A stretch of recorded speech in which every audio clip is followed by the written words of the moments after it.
খাগড়াছড়ির রামগড় উপজেলার বিভিন্ন এলাকায় অবাধে পাহাড় কেটে মাটি বিক্রি করছে একটি প্রভাবশালী মহল। এতে পরিবেশের ভারসাম্য নষ্টের পাশাপাশি বাড়ছে প্রাণহানির ঝুঁকিও। পাহাড় কাটার বিরুদ্ধে কঠোর আইন থাকলেও তা প্রয়োগ হচ্ছে না বলে অভিযোগ এলাকাবাসীর। খাগড়াছড়ি প্রতিনিধি আবু তাহের মোহাম্মদের পাঠানো রিপোর্ট।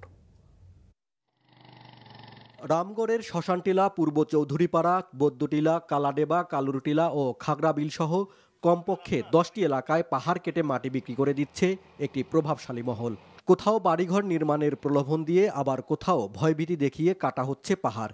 স্থানীয়রা বলছে, কেউ ভয়ে মুখ খোলেন না, আবার কেউ কেউ অভিযোগ করলেও মেলে না প্রতিকার।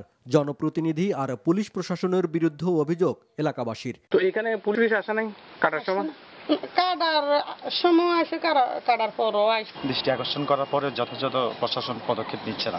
রেহাই পায়নি সরকারি এই রাস্তাটিও। ইতিমধ্যে তুলে নেওয়া হয়েছে কালাডেবা শম্পুপাড়ার এই রাস্তার ইট। স্থানীয়দের চাপে প্রভাবশালীরা রাস্তার ইট পুনঃস্থাপনের কথা বললেও গত 6 মাসে তার বাস্তবায়ন নেই।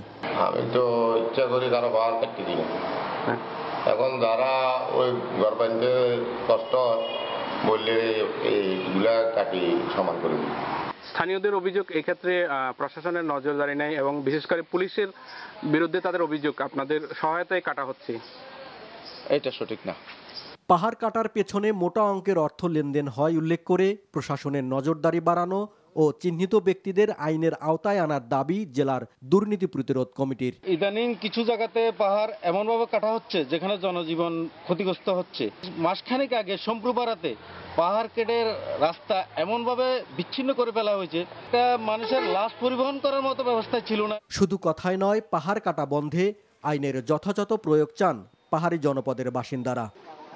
NTV news desk.